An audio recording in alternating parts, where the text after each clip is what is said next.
Hi പ്രിയമുള്ള സുഹൃത്തുക്കളെ, തങ്ങളുടെ മുതിർന്ന കമാൻഡറെയും ഹമാസ് നേതാവിനെയും കൊലപ്പെടുത്തിയതിന് പ്രതികാരമായി ഇസ്രയേലിലെ കമാൻഡ് ബേസ് ലക്ഷ്യമിട്ട് ആക്രമണം നടത്തിയതായി ഹിസ്ബുള്ള വെളിപ്പെടുത്തുന്നു. മുതിർന്ന ഹിസ്ബുള്ള കമാൻഡറായ വിസാം ഹസൻ തവീൽ, അതുപോലെ ഹമാസ് നേതാവ് സാലിഹ് അൽ അറൗറി, ഇവരെ രണ്ടുപേരും ഇസ്രയേലിന്റെ പ്രത്യാക്രമണത്തിൽ കൊല്ലപ്പെട്ടിരുന്നു.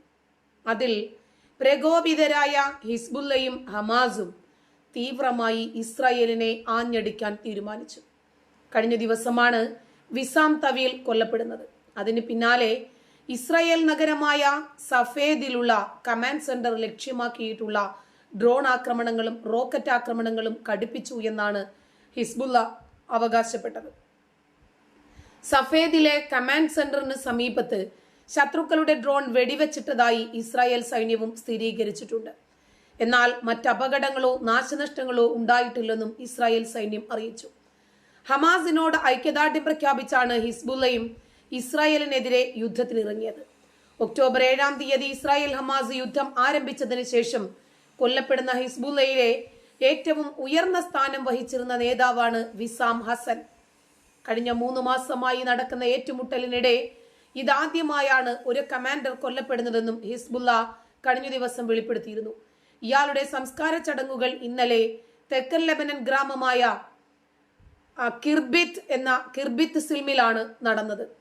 ആകെ ഹിസ്ബുള്ളയ്ക്കും തലച്ചോറിൽ അടിയേറ്റതുപോലെയായി അവരുടെ നേതാവിന്റെ മരണം. അങ്ങേയറ്റം ഖേദകരമാണ് ഹമാസിന്റെ നേതാവിന്റെ മരണവും. ഇത് രണ്ടും കൂട്ടി വായിക്കുമ്പോൾ രണ്ട് സംഘടനകളും രണ്ട് ഭരണകൂടവും ഒരുമിച്ച് നിന്ന് ഇസ്രായേലിനെതിരെ പടപൊരുതാൻ ഇറങ്ങി പുറപ്പെട്ടപ്പോൾ ഇസ്രായേൽ ഓടുന്ന ഹമാസിനും ഓടുന്ന ഹിസ്ബുള്ളയ്ക്കും 1 മുഴമല്ല 9 മുഴം മുമ്പേ എറിഞ്ഞു. ഹിസ്ബുള്ളയെയും ഹമാസിനെയും വീണടത്ത് നിന്ന് ഒരു തരിമ്പും അനങ്ങാൻ വിടാതെ അടിക്കുമേൽ തിരിച്ചടി തന്നെയാണ് ഇസ്രായേൽ കൊടുത്തുകൊണ്ടിരിക്കുന്നത്. അടിച്ചടത്ത് തന്നെ വീണ്ടും വീണ്ടും അടി കിട്ടിയ ഹമാസിന് നിവരാൻ പറ്റുന്നില്ല. അതുപോലെ തന്നെയാണ് ഹമാസിനെ രക്ഷപ്പെടുത്താൻ എന്ന വ്യാജേന, ഹമാസിനെ സഹായിക്കാൻ എന്ന വ്യാജേന വന്ന ഹിസ്ബുള്ളയ്ക്കും കിട്ടി തലച്ചോറിന് ക്ഷതം. ശത്രുവിന്റെ കേന്ദ്രങ്ങൾക്ക് നേരെ കയറി കളിക്കുക, അത് ഇസ്രായേലിന്റെ ഒരു പതിവ് തന്ത്രമാണ്.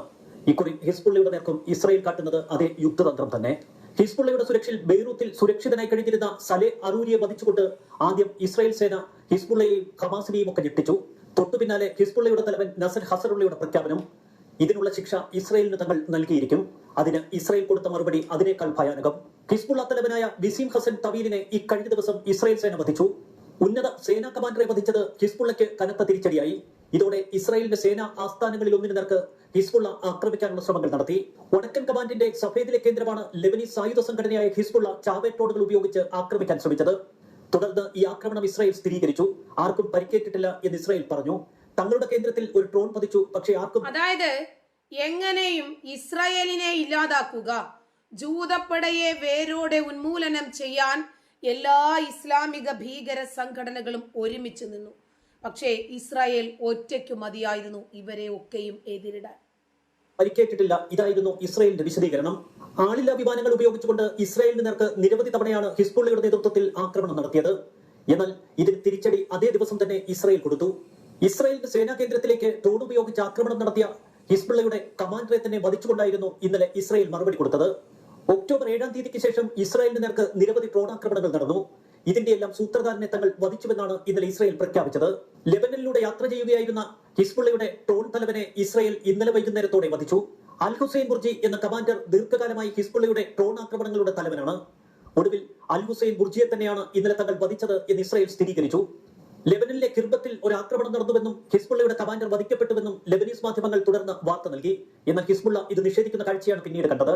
ഹിസ്ബുള്ള കമാൻഡർ അൽ തലീബിന്റെ കബറടക്കത്തിന് തൊട്ടു പിന്നാലെയായിരുന്നു ഇസ്രായേൽ നടത്തിയ ഈ ആക്രമണം. അതായത് ഒരു നേതാവിനെ കൊല്ലുന്നു, ആ നേതാവിന്റെ മയ്യത്ത് കബറടക്കുന്നതിനു മുമ്പ് അടുത്ത നേതാവിനെ കൊല്ലുവാണ്.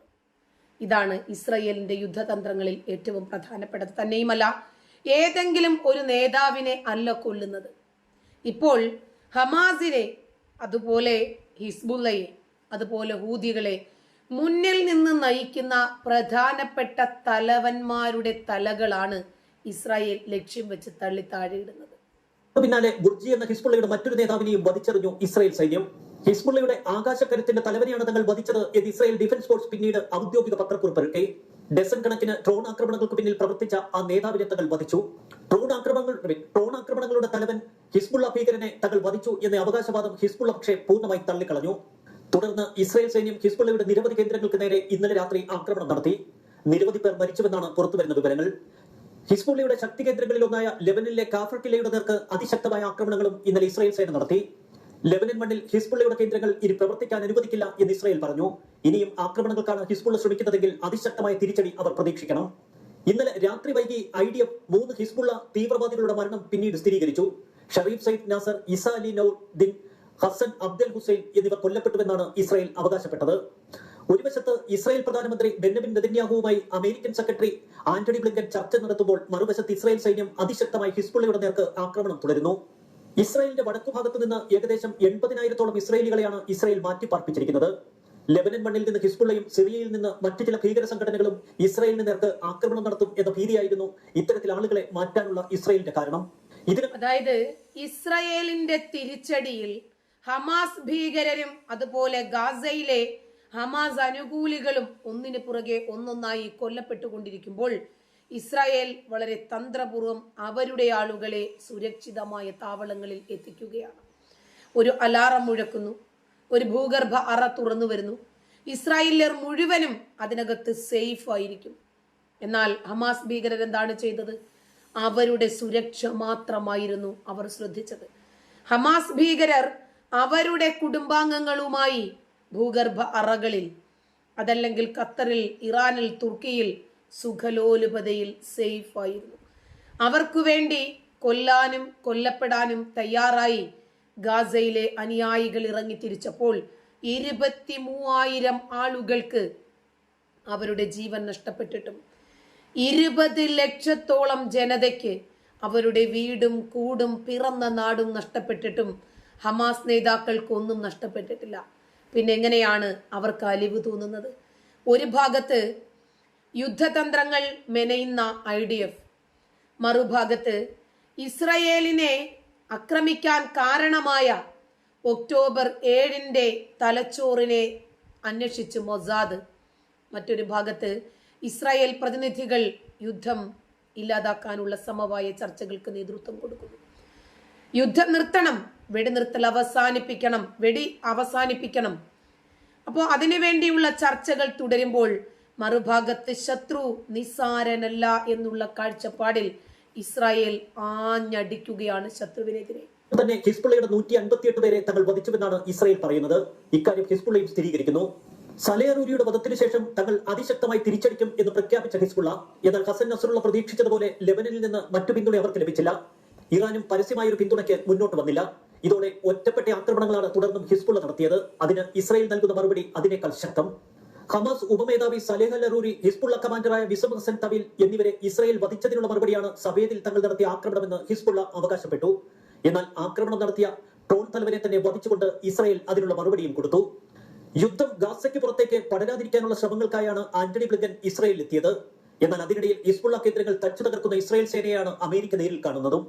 ഗാസയിലെ കാൻ യൂനീസിലും റാഫയിലുമൊക്കെ തിങ്കളാഴ്ചയും ചൊവ്വാഴ്ചയും അതിശക്തമായ ആക്രമണങ്ങൾക്കാണ് ഇസ്രായേൽ മുതിർന്നത്.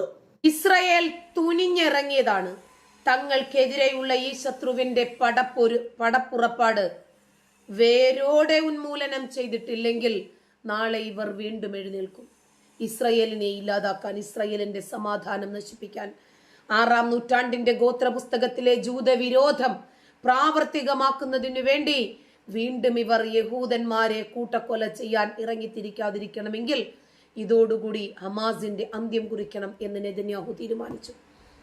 അവസാനത്തെ ഹമാസ് ഭീകരനെയും ഇല്ലാതാക്കിയിട്ടല്ലാതെ ഈ യുദ്ധം അവസാനിക്കില്ല എന്ന് നെതന്യാഹു പറയാൻ കാരണവും അതുതന്നെയാണ്. നന്ദി.